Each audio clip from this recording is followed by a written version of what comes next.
مساء الفل، ازيكم عاملين ايه؟ يا رب تكونوا كويسين. النهارده بقى انا حاسه ان انا صاحيه من النوم كده عايزه اكل حاجه حلوه، بس حاجه انا مش عارفاها. عارفين انتوا الاحساس ده؟ اكيد جالكوا في مره من المرات كده ان انتوا بتبقوا عايزين تاكلوا حاجه انتوا مش عارفينها. بس انا الموضوع المره دي كان سهل معايا شويه، ان انا عايزه اكل حاجه حلوه، فعايزه اعمل حاجه حلوه تتاكل. فصحيت بقى كده، فطرت الفطار اللذوذ بتاعنا، وبعد كده عملنا كوبايه الشاي الرايقه، وندخل بقى على المطبخ على طول نشوف ايه الدنيا. كان في شويه مواعين كده، ف... فكنت بقى بغسلهم علشان انا بحب ان المطبخ يبقى رايق وتمام ومفيش فيه اي مواعين ولا اي حاجه. وبعد كده ابتدي اعمل وابوظ واغسل تاني.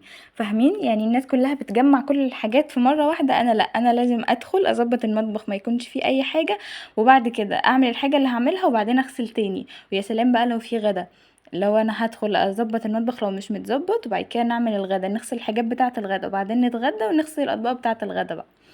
آه، ف... فدي دماغ بصراحة.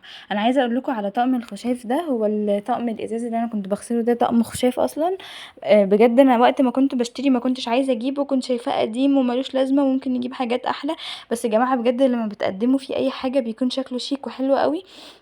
هو بيكون 5 اطباق مع بعض، والطقم ده بيبقى معاه ال- الدرق بتاعه او الشفشق بتاعه، او على حسب بقى بيكون جاي معاه ايه. ده كان جاي معاه زي شفشق كده بلاستيك، قصدي ازاز، بيكون من نفس الشكل. بصراحة يعني نفعني قوي وكان كويس قوي. انتوا لو لقيتوها هاتوه عادي. يعني انا عارفة ان في بولات تانية ممكن يعني تستخدموها، بس ده بجد بيكون شيك قوي، يعني هتلاقوا ان انتوا هتحتاجوه.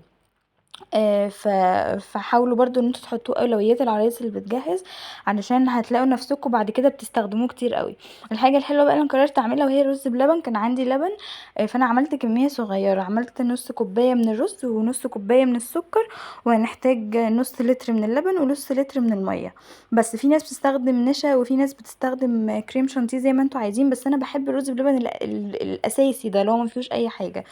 اول حاجه في حله كده تستخدميها، تحطي الرز على السكر بس، والنار مش والعه، يعني بتكون النار مطفيه خالص. بنحطهم كده مع بعض وبعد كده بنبتدي نولع النار عليهم.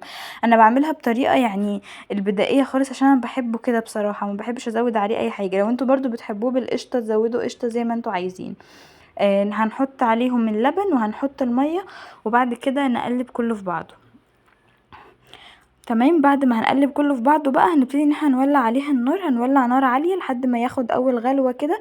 في بقى اوبشنين هنا، انتوا ممكن توطوا النار خالص وتسيبوه يستوي، او تعملوا زي ما انا عملت وده بياخد من طعم اكتر. هي ان انتوا بعد اول غلوة دي بتطفوا النار وتغطوه وتسيبوه ساعة خالص مع نفسه، وما تقلقوش هيستوي عادي جدا. وبعد الساعة بقى بتبتدي ان انت تولعي النار عليه تاني. دي هبت فيا علشان كنت لسه يعني غسلاها تقريبا.